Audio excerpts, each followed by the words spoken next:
L'audition démarre au niveau de l'oreille et l'organe détecteur s'appelle la cochlée. C'est cet organe qui a la forme d'un escargot et dans lequel résident des cellules qui permettent de transformer le son, qui est une vibration mécanique, en un influx électrique qui après va être véhiculé le long des voies auditives jusqu'à atteindre le cortex où le sentiment de perception émerge. Nous nous intéressons particulièrement aux cellules réceptrices du son qui sont nommées les cellules ciliées parce qu'elles possèdent un ensemble de cils qui agit comme une antenne mécanique et qui va vibrer en réponse au son. Mais dans notre équipe, nous, on ne va pas venir stimuler ces cellules directement avec les sons, mais on essaie de développer des nouvelles méthodes pour activer ces cellules et non pas avec un stimulus mécanique, mais avec un stimulus optique. L'avantage de cette méthode est que l'on va être plus précis et contrôler vraiment l'activité de ces cellules pour étudier le cheminement de l'information sonore tout le long des voies auditives. On est capable déjà de rendre ces cellules sensibles à la lumière, ce qui n'est pas naturel. Et ensuite, on vient avec une fibre optique, tout simplement, apposée à différents endroits de la cochlée pour mettre de la lumière. Mais cette méthode est assez peu précise parce qu'on va venir stimuler un grand ensemble de cellules simultanément.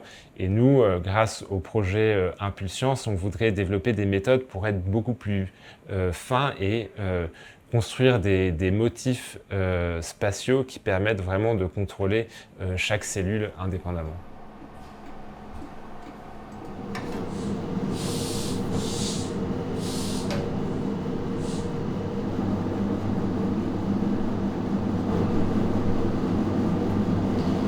Donc ici, ce qu'on peut voir, c'est le microscope qu'on a développé au laboratoire.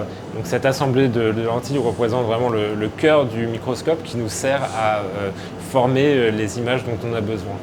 Et pour former ces images, en fait, on utilise le principe de l'holographie. Ici, on a une puce qui va permettre de transformer un faisceau uniforme d'un laser en une multitude de points d'excitation qui vont chacun permettre d'exciter chaque cellule ciliée de façon indépendante pour à nouveau contrôler ce que l'organe auditif périphérique envoie au reste du cerveau.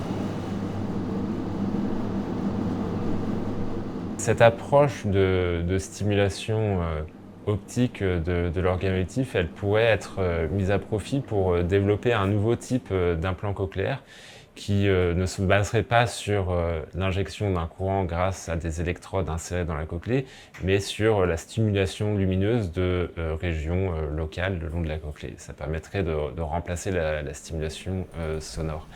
C'est quelque chose qu'on espère pouvoir développer prochainement. Par exemple, on a une collaboration avec 2 laboratoires en France qui savent développer des LED qui sont extrêmement fines et on va essayer de développer un nouveau type d'implant cochléaire basé sur ces micro-sources lumineuses pour stimuler localement différentes régions de la cochlée. Donc ici, j'ai schématisé un implant cochléaire avec différentes électrodes qui vont venir stimuler différentes portions du nerf auditif pour pouvoir recréer un son chez les personnes profondément sourdes. Le problème de cet implant, c'est qu'il va stimuler grossièrement des grosses parties du nerf auditif et c'est un peu comme jouer du piano avec des gants de boxe. Mais nous, avec notre nouvelle technologie d'implant cochléaire, on veut redonner la dextérité au pianiste et lui permettre d'appuyer sur chaque note indépendamment. Ce que va m'apporter la dotation Impulscience est tout d'abord un financement sur une longue durée qui va me permettre d'une part de ne plus postuler à d'autres sources de financement et de vraiment libérer mon esprit pour faire de la recherche.